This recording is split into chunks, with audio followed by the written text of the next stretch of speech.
The release of Metal Gear Solid 5 Ground Zeroes has garnered more controversy among gamers than any game I can recall in recent memory.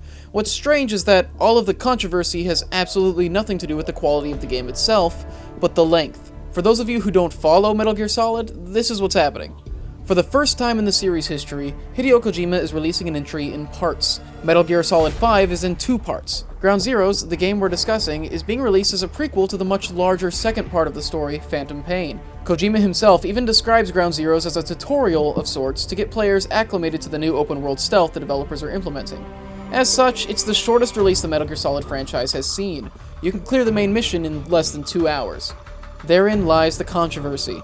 Though the game isn't priced in full, many think that $30 for the PS4 or Xbox One versions, or $20 for the PS3 or 360, is too expensive for a game that only lasts a couple of hours.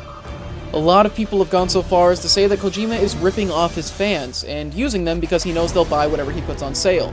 Still others say that buying the game will encourage this form of marketing, with a lot of short, shoddily made games being thrown together to make a quick buck from die-hard fans. Personally, I feel it's all a bit of an overreaction. If you don't feel it's worth your time and money, then don't buy it. But to start calling it robbery and acting like it's as big a crime as, say, on-disc DLC, is ridiculous. First off, we've known this game was going to be short for a long time. Kojima has never told us it would be long. Quite the opposite. Before the game's release, one of the developers even did a speed run of the game for the press, clearing it in under a half hour. I get why people can feel cheated from a bait and switch, like what Gearbox did with Aliens Colonial Marines, or what Sega did with Sonic 06, was straight out false advertising. And if Kojima had been promising us a long game all the way up to release, I'd be none too pleased with it myself. However, that hasn't been the case. Over and over, he's told us that Ground Zeroes is meant to be a small taste of the gameplay in Phantom Pain, which will be literally 200 times larger than its prequel. The question that remains for me, then, is how much does the length of a game matter in its value? When I think back to a lot of the games considered classics, many of them are short. Even back in the NES days, games cost roughly as much as they do now, especially adjusted for inflation. Of course, it was for a different reason. Games back then could only be so large, so they were built for replayability. They tried to make an engaging experience that you could play through over and over again, challenging yourself every time to improve or find alternative paths through the game. In that sense, Ground Zeroes, which is one of the most technically advanced games ever created, is very much similar to those classics in its design philosophy. The base where your mission takes place, while short, is designed to have countless ways to progress through it, challenging you to replay the game and look for all the secrets, complete the side missions, and experiment with all the new techniques at your disposal. I have yet to hear a single review that says the gameplay is bad as well. Many are saying it's the best gameplay system the series has ever seen, so why is the length of a game being sold at half price so heinous? Simply put, games are longer now. We've come to expect lengthy campaigns from nearly every game we play. Does that make those games worth more money, though? I can think of several games that I honestly feel were too long. Franchises like Assassin's Creed artificially expand their length by adding in repetitive side missions and collection quests that, in my opinion, actually detract from the experience. If those things were removed, or simply reduced in number, I don't feel I would have a less valuable game in my hands. Probably a more valuable one, honestly, as the shorter gameplay experience would likely be better balanced and more enjoyable overall. And maybe I could actually convince myself to get all the stupid flags. So, if length and value aren't directly tied together, where's the cutoff point? When does the length of a game not justify its price? Apparently, 2 hours is simply too short. But then I'd like to direct your attention to several heavily critically acclaimed games, namely Journey and Gone Home, as well as the DLC for Last of Us called Left Behind. While they all fulfill different roles, all of these games are priced around the $15 to $20 range, and all of them are more or less considered great titles. Gone Home, which is priced at $20 on Steam as of this video, was a Game of the Year favorite in 2013 for indie games, and consists of you walking through a house for a few hours and hearing pieces of a story explaining why nobody's home. Journey, a $15 PS3 exclusive, was also Game of the Year for many in 2012, with a playtime somewhere around 2 hours that involves you traveling towards a peak. Left Behind is a $15 expansion that fills in some backstory on Ellie, one of the main characters of Last of Us, with another slice of the gameplay that made Last of Us a Game of the Year contender. To me, it seems like Ground Zeroes has something in common with each of these. Like Gone Home, it has a $20 price of admission, on last-gen consoles, that is, for gameplay that on average takes about 2 hours or so. Like Journey, it counts on its gameplay time to be extended by making it worth replaying, although Journey is much more linear in comparison. And, like Left Behind, it's a slice of the story and gameplay from a larger experience, one that isn't necessary to enjoy the full game, but provides more context and content for those who really want it. However, while all 4 of these have their fans and detractors, Ground Zeroes is generating far more anger than any of the others over its price point. Why? I think the answer is two-pronged, really. The first reason is that, although it shares a lot of similarities with the Left Behind DLC, there's one very pronounced difference.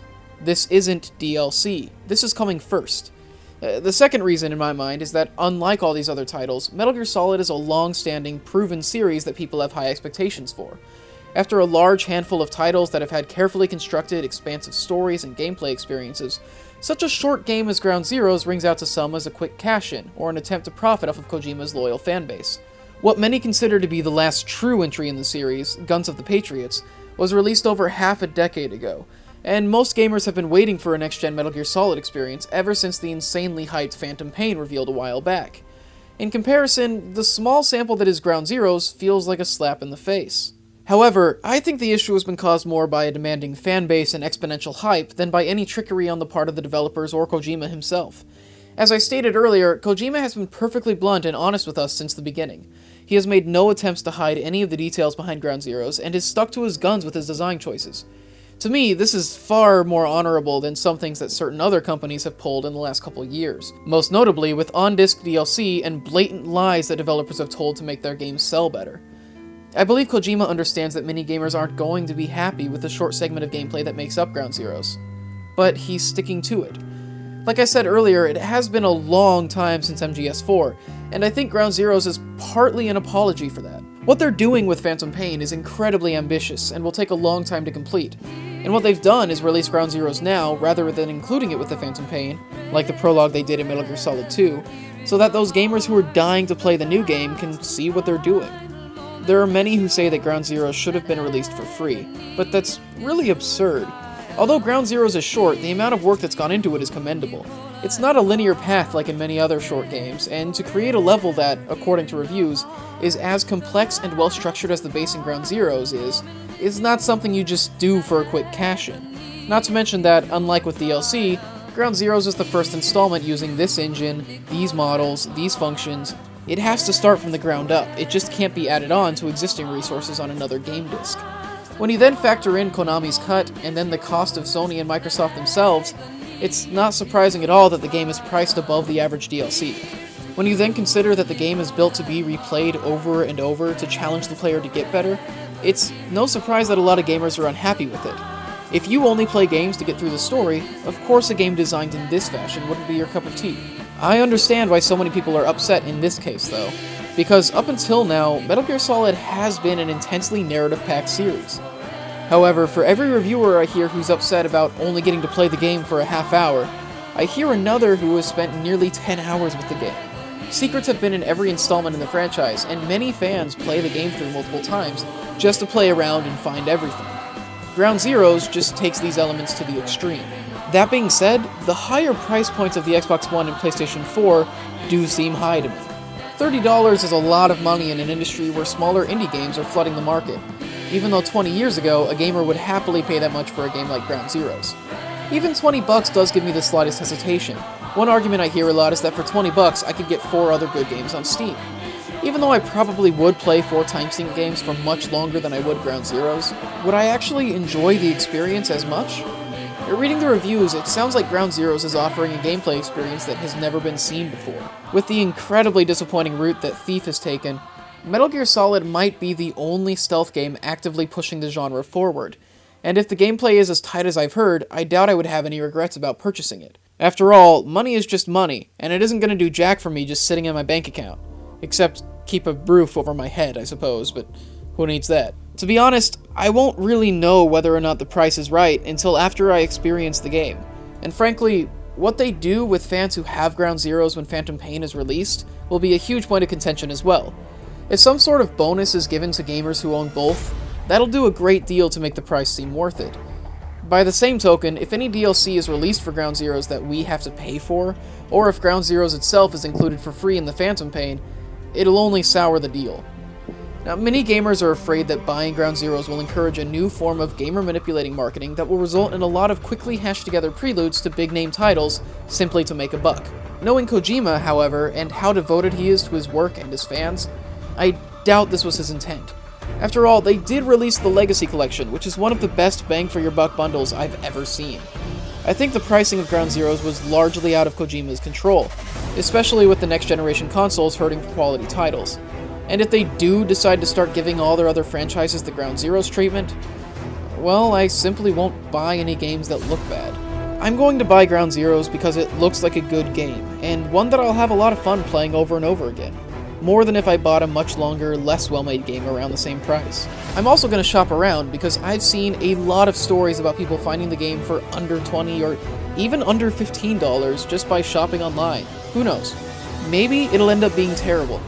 But to pass over a game that looks great out of a fear that it'll lead to bad games being made for cash-ins is ridiculous to me. It's the whole slippery slope logical fallacy. You know, the one that says things like, if we let gays marry, next we'll have to let people marry horses, and other stupid crap like that. Either way, I'll play Ground Zeroes and potentially make a video of my thoughts on it if there's any interest. To me, length doesn't equal value.